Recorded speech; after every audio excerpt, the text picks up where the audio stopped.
Hi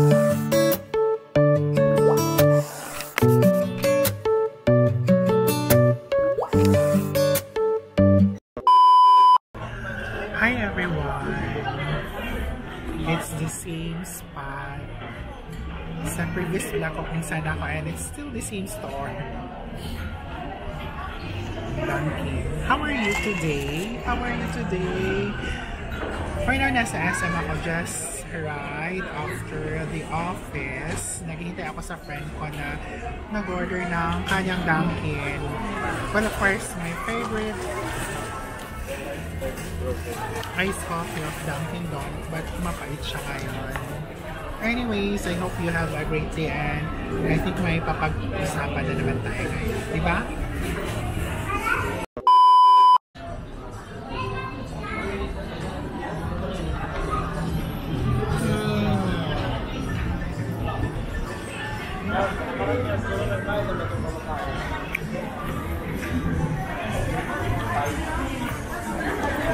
Of course, yes. Naawa ko kung tanda, tapos na siya kumag-kopi, hindi na siya tumayo. Alam mo yung ibang pamilya kakain. Ganyan talaga. This is what, I don't know what's the name of this, basta sprinkle sugar. Then that one, I don't know also. Peanut whatever. Yan, favorite niya. Lookin mo daw ano yan. Ano naman yung ano? Alam mo naman yan, ini-enroll ko siya sa How to be Enlightened My Mind for 6 months. Ano akala mo sa akin? Magsindi siya ng kandila. Oh. Yan yung favorite niya. Brewed coffee ng Dunkin' Donut. Pero mapait talaga siya. Hindi na, kasi humihingi ako ng creamer, apat. Creamer? Hindi na mo siya. Tatlo pala. Very generous ang Dunkin'.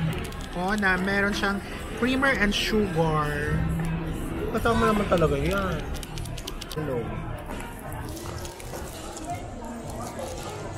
Hindi, okay lang yan kasi kinakaya mo donut is matamis.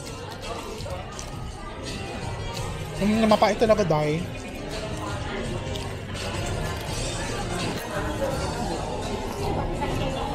Buti nga may ice coffee akong na kasi always mga ganitong oras wala na siyang ice coffee.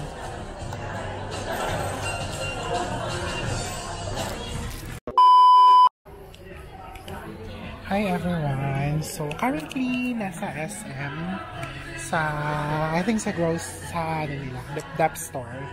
Feel of wine, this one. Hindi ko alam kung pwede ba to kasi may sound. Yan, may pinuntahan yung friend ko. Bibili siya ng ng pants. Ako naman dito.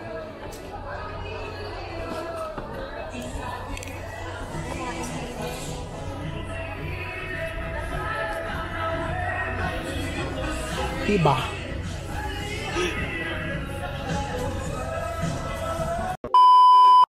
Anyways, so hindi ko alam kung ma-upload ko to kasi may music, baka makuha at makapirate ako. Pero anyways, ito lang yung pinagagawa namin dito. After work, distressing window shopping. But anyways, yun lang naman para away from paperworks. Ganito lang habang naghihintay ng oras para uuwi. But actually, this is my first time for this month na late uuwi. Okay? Getting back sa video, we're here in McDo ngayon. So, magdi-dinner with my good friend, Sir Ruben. Sir Ruben! Sir Ruben! We're here with our McDo.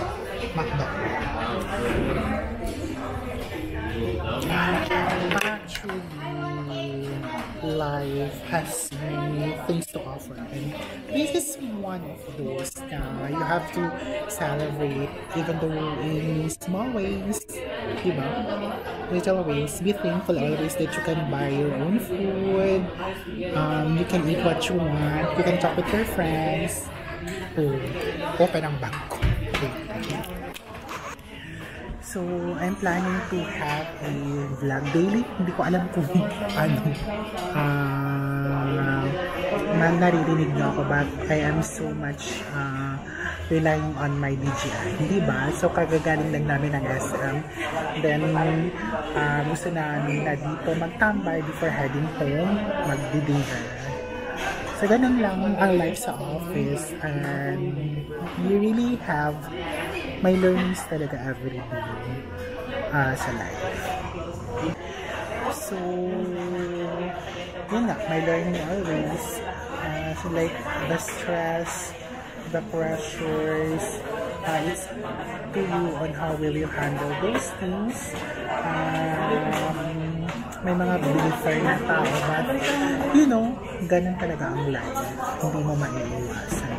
But you have to learn how to handle things and always pray and just do kung anong pinakailangan, and you have to be grateful always of the blessings every day.